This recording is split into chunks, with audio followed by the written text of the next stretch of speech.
Good afternoon and happy Friday. This is June 6th, and I am the FAFO Oracle. Doc FAFO here, ready to give you a reading uh, for Friday to cover the weekend. Let's see what's going on. This message is going to be for the collective. It's just going to be a general message. Um, Please, whatever you do, take the messages that do resonate with you. Don't get me wrong, but please, whatever you do, if it doesn't resonate, don't take it. You'll literally drive yourself batshit crazy on that, and nobody's here to do that. Here with this channel, we want your oracle messages from these readings to be for entertainment purposes only. I mean, great to go ahead and utilize them for spiritual guidance as well. There are a lot of valuable insights and little tidbits of information that you can gain from tarot readings. But one, don't make a habit of them, at least to a toxic degree. Too many readings can literally go ahead and alter your own frames of mind and create confusion within your own lives. And that's not what oracle readings and readers are out here to, intending to do. We want to provide guidance. We want to provide valuable, insights and advice to get you, along the best parts of your path so that you can resonate in your highest vibratory selves as well. Okay. Important stuff about this weekend. This right here is a 6-6 portal, and it is a special day energetically because it usually emphasizes the gateway into healing emotional wounds. You may have a lot of things like, say, from your inner childhood, wounds coming up, maybe old stuff kind of resurrecting around this time. What it's doing is it's coming out in order for you to get your attention, to acknowledge it, and utilize this opportunity to create a massive release.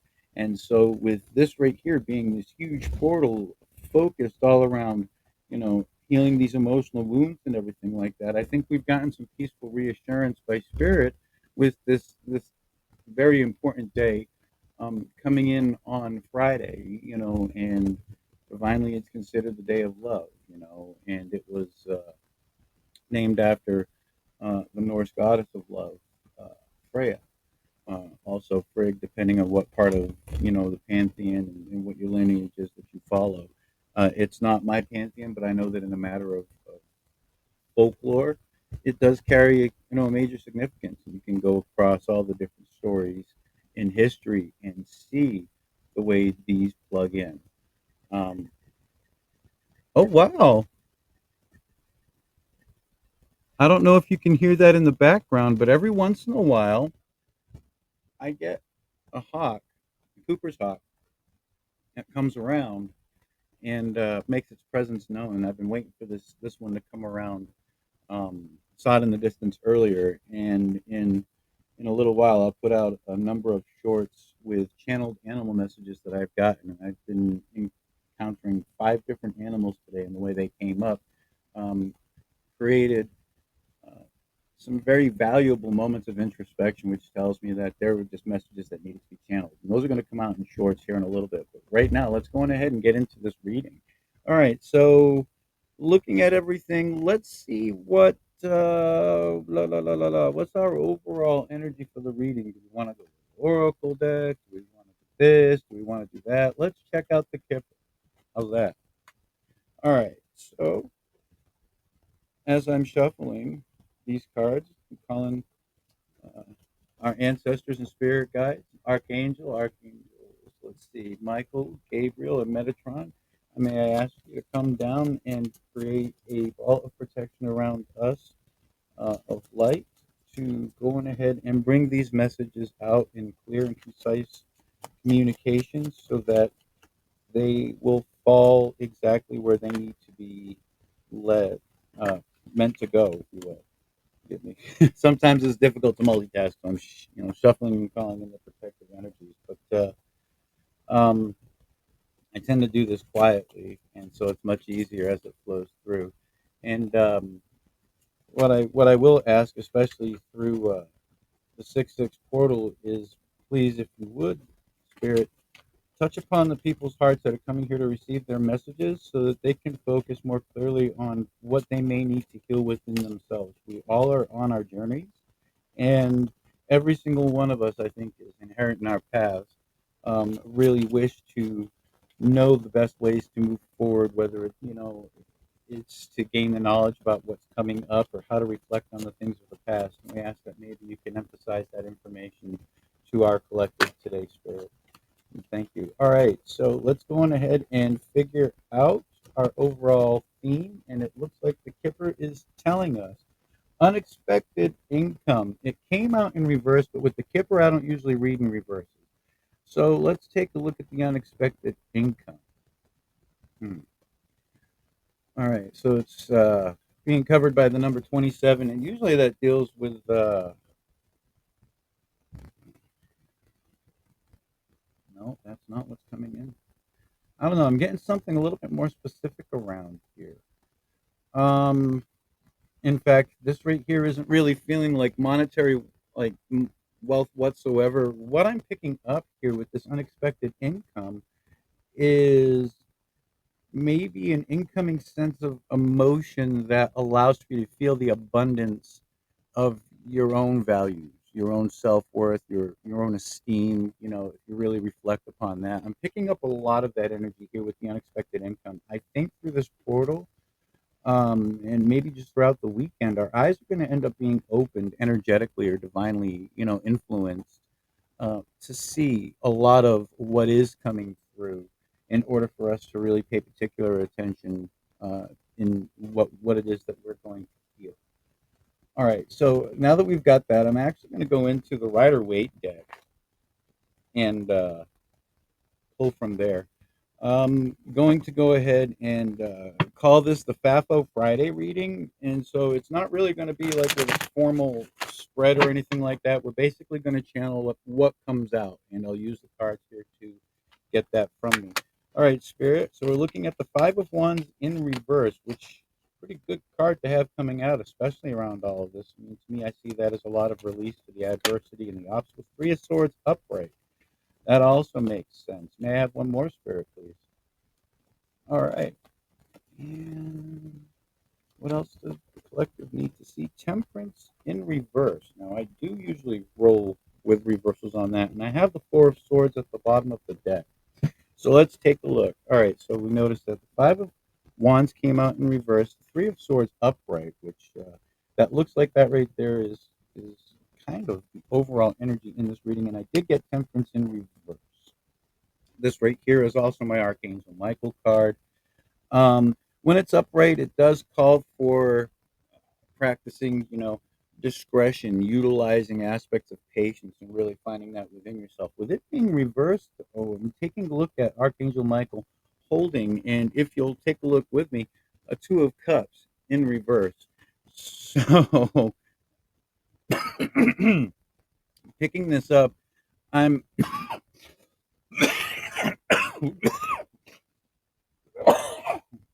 Wow. Wow. Something doesn't want me to say something here. All right. So, let us get past that. Around this Three of Swords energy, I don't know. We may end up dealing with a heartbreak this weekend, but I'm not really picking that up either. I'm picking up the three aspects of these swords coming in as in three different modalities that are coming in uh, are considered the strains on the heart that maybe you do need to release is what's coming up. And I think that with the temperance in reverse, you're not asking to be discretionary about it. I think this right here is calling for the time to be just absolutely appropriate to let this crap go. And what I'm noticing here about that Five of Wands in reverse doesn't really even talk about external sources. This right here to me talks about maybe your own senses being confused and coming out of that confused energy. You think about all of your bodily senses, your fives, they're right here. Well, if you think about confusion, that right there is sort of like an internal chaos that goes around based on how you're registering the information around you and in your environment.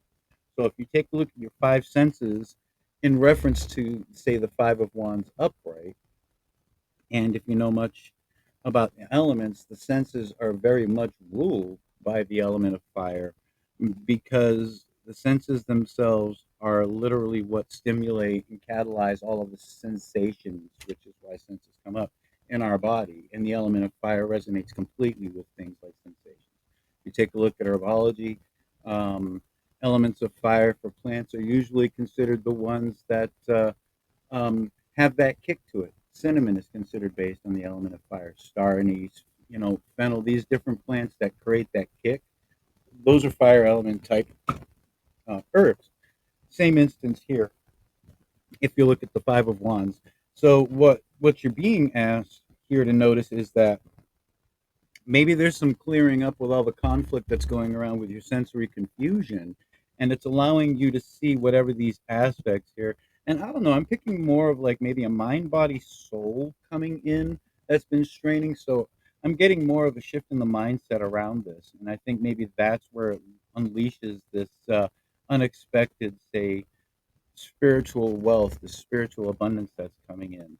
And you're literally with temperance in reverse. It's definitely being protected and guided by Archangel Michael, but with it upside down, it's asking you to release all of those things that have been emptying those cups. All right. So let's go on. I don't know. I'm really curious about that. I want to grab more cards about that. Let's kind of clarify uh, in between here um, what is it that we're going to notice when our senses clear up and we see this Three of Swords, the Hermit, in reverse? I can't make this shit up. It's literally asking you to come out of your own skin. So if you've been in a period of introspection, the Hermit in reverse is asking you to come out, and this is a beautiful time to do that. But it looks like that with this Three of Swords there, that it absolutely takes you releasing a lot of what this internal stuff is on the inside. The 6-6 portal is ideal for that. I'm also thinking about maybe for a little extra uh, homework, if you're really into it, kind of take a look at what your Chiron placements are in your astrological charts, something that you follow. For me, I was born with my Chiron in Aries. We had that transited. Now, to understand, I'm an Aries sun sign. And in addition to that, I'm an Aries Chiron. I'm an Aries South Node. So everything, and it leads off into Sagittarius Moon, Sagittarius North Node, and a couple of other significant Sag placements. So I've got a lot of fire going on significantly, and it literally talks about the elemental path from A to Z based in the element fire. Um, really, really interesting stuff for me, but you know, that's me going off on a rant. Don't mind me. Anyway, coming back to this hermit in reverse, you're literally being asked to come out of that period of introspection. Spirit's saying you're ready. And Ace of Pentacles in reverse at the bottom of the deck. That just tells me that whatever your blockages are, or whatever it is that's had you in this hermit position, in this period of introspection, um, is now, even though at one time that introspection might have been appropriate, now, if you're extending past that period of time that may have been appropriate, it's starting to get real toxic, and that release is really stopping an Ace of Pentacles from coming in for you. In fact, I'm going to lay that down and cross that across the Hermit. It just makes sense. And of course, with the Page of Swords underneath. All right, I'm not going to play that. If it comes out in the shuffle, then great. Oh, okay. All right. You should know poetically. There's that Four of Swords that was at the bottom of the deck earlier. All right, Page of Pentacles. Six of Wands. You know what? I am going to take it because that Ten of Wands came in reverse. The Page of Pentacles in reverse. With that Four of Swords. Four of Swords, I'm going to kind of take a look at here as sort of a compassion card. You're fucking tired. Whoever this is, you're fucking tired. And I'm not talking about that physical tired, although, it could very well translate into that. But according to this man or woman or whoever it is, you are tired. I can see it. I mean, tired enough to sit there and one, get the crap off of your mind that's resting. And if you notice in that position, those are three swords above this person. So that tells me that whatever the three swords are here in this Three of Swords, is what's on this person's mind. And this person has its hand, and I see this as a prayer. Of course, the stained glass window there lets me know that this person's sort of looking for that divine guidance, really symbolically in here. And if you notice, we're resting over top all of that mentality. We're just putting all of that communication at rest. And the sword is laying down just as recumbent as the person requiring it. In this case, would be you. Okay. So it's definitely something to take a look at. And really, by coming away from that, um, And seeing the Ten of Wands in reverse, it's going to lead you to releasing a lot of burdens that you absolutely had throughout this path. I'm noticing that once you do this release through that introspection, that Page of Pentacles that was coming in, it's probably what is the message around this Ace, which came up in the reverse as well, may very well have every bit to do with what's coming in around this Ace. Uh, um, for some specifics, I'm noticing that it's a possibility that there may be a child or children regarding this. It could be a family oriented situation. So you may end up releasing a breakthrough that could greatly help and assist a family dynamic, for example. Um, it's all positive. I've got the Six of Wands here coming up, and to me, that right there is your public recognition and victory card for the work that you've put in. So maybe for the fighting that you've put in, for releasing that Five of Wands right there, for allowing your senses to get unjumbled and do what it is that you got to do. I'm telling you, take the rest. Use this weekend to do it. And if stuff is coming up that you're feeling like you're not ready to let go of because it might, well you up in tears, or you may end up with a little bit of a fear and concern, this is the weekend that you are absolutely protected and being guided to go ahead and through releasing it. I couldn't personally encourage it more.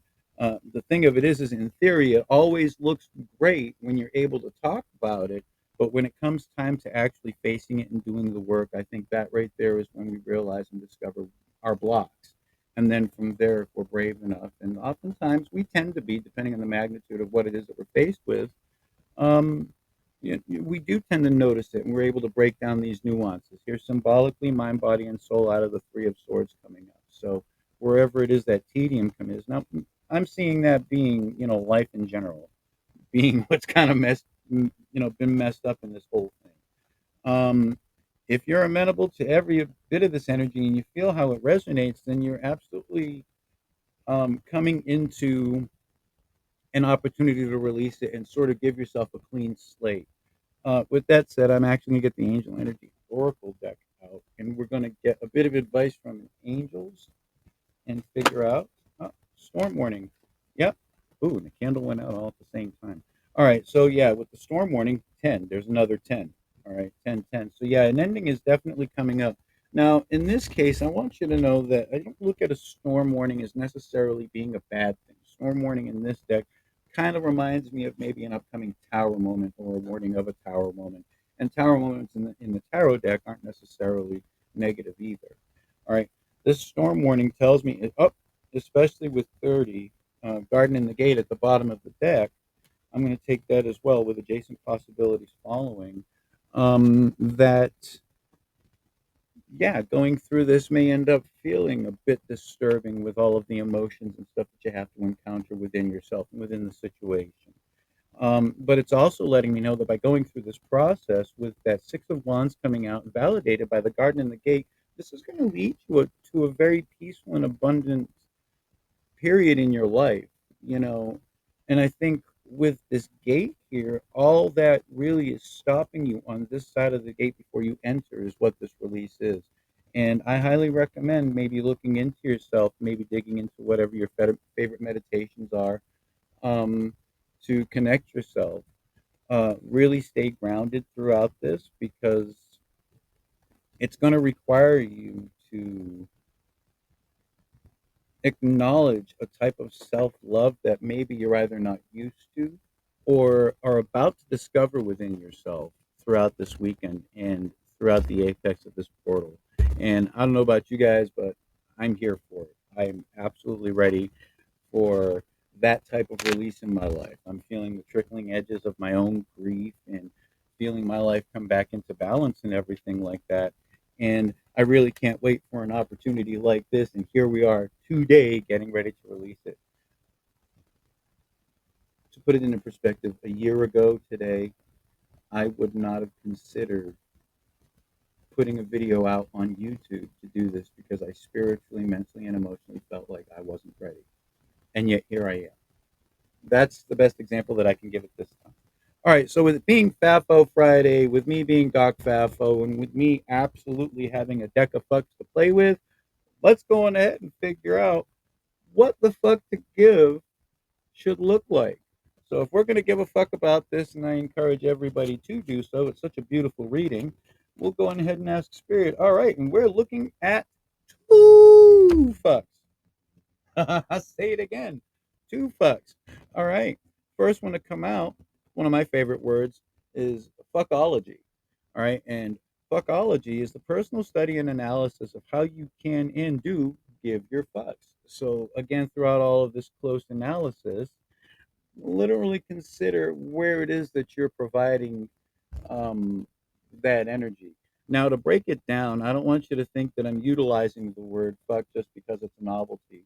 It's actually an acronym, and what it stands for, when you give a FUCK, you're literally lending out giving of forgiveness, a giving of understanding, a giving of caring, and whether it's a caring connection or a caring gesture or even a caring moment to yourself, it all weighs within this. And then K, all right, giving those acts of kindness to others and to yourself, punctuating the very aspect of what I call, in my own philosophy, giving a fuck. You'll see merchandise soon on that right there, just to let you know, shameless plug. And with that said, I'm going to go ahead and let you know that the angel number around this was 36, which of course breaks down into a 9, and it's a great way of talking about endings going into completions, which is of course 10. Talking about the beginning and the ending, breaking it down between the 1 and the 0. And the message here is observe the measure of your virtues and challenge yourself to understand the opposing view better. Fuckology studies giving a fuck for all at once. Again, another card I believe that's asking you and challenging you to reframe the way your caring aspects, the way you literally deliver that heart self of you is out to not just society, but really focus on those best efforts and acts of loves that you put out there. Really ask yourself, why in the world haven't you done that for yourself if you haven't? And if not, why not? You're just as deserving. And remember, as an expression of yourself to other people, in order for them to value you reciprocally, they need to notice that you're valuing yourself the same way. You know, I would do for you the same thing I'd be willing to do for myself. And unfortunately, there's a lot of imbalance in modern society as to how that looks with its toxicity. And you end up seeing things like codependency, and it's all loosely translated and how relationships break down with what their due reciprocities look like. Well, we're here to kind of break that all down. So literally study how it is that you're carrying and delivering your highest self, or what your acts of love look like. And then throughout this portal, turn that in on yourself and see what that looks like to apply it to you. Start with self, man. If you're gonna, if, I'll tell it right now, and this right here, all pun intended, but take it seriously. Fuck yourself this weekend. Forgive yourself, understand yourself, care about yourself, and by God, be kind to yourself. Do it this weekend. Use this portal to do it. I'll say it again. Fuck yourself, given that context. I'm going to fuck myself, and this is the reason why. We need to move forward and create this positive influence. And with that comes the second fuck that came out. And hey, why not? We got to sustain the weekend. Sure, two fucks. More than welcome to come out in the reading. All right, so the second fuck happens to be oh, fuckma. And fuckma means giving a fuck using traditional or religious practices. And on the back, we have the number 22. And the message is whether well or ill intended, be ever mindful to not deliver yourself or insights as though narrated in only religious value. Different paths seem the same values differently. Basically, open up your mind, and on this card, I'll even loosely translate that message. And I created the deck. Basically, what that's asking for you to do is kind of get away from all of those things and aspects that had created and molded and literally habituated that old mindset. I mean, if you're being called to release that frame of mind, then it's only fair that with that frame of mind, all of those aspects that cater to that mindset should be given a second look as well. All right. And with that said, I hope everybody goes ahead and enjoys their weekend. You will be catching several shorts about some animal messages that had come through, and there'll be real quick channeled messages all related to the 6-6 portal. I will also be releasing a podcast through Spotify called the FAFO Shed. And on that podcast, we get far enough away from oracle readings and we talk about the other aspect of my profession, which happens to be as an emotional wellness and healthcare coach. I also deal with mental health peer advocacy. And before I let you guys go, let this be a shameless plug that this is Mental Health Awareness Month. And uh, I think once we get past special acknowledgement and giving everything months, and in my personal philosophy, treating every day as it's just as valuable throughout the year as opposed to a designated time frame, really take a look at the importance and the value of what living in life, whether you have this going on or not, what living life in modern society feels like, maybe looks like, with mental health conditions, adversities, things like post-traumatic stress, and anxiety, chronic depression, whether it's circumstantial, clinical, or, another depressive disorder. And the list is endless when it comes to that. So really take focus on that and come from a place of the heart this weekend and really dial back and sort of reframe some of that mindset. Allow yourself to be forgiving to you. Allow yourself to love you. And by God, please notice from the gate itself that you were just as deserving, if not more so, of the love you're already prepared to give to other people. I'm Doc Baffo. Happy Friday. Have a beautiful 6/6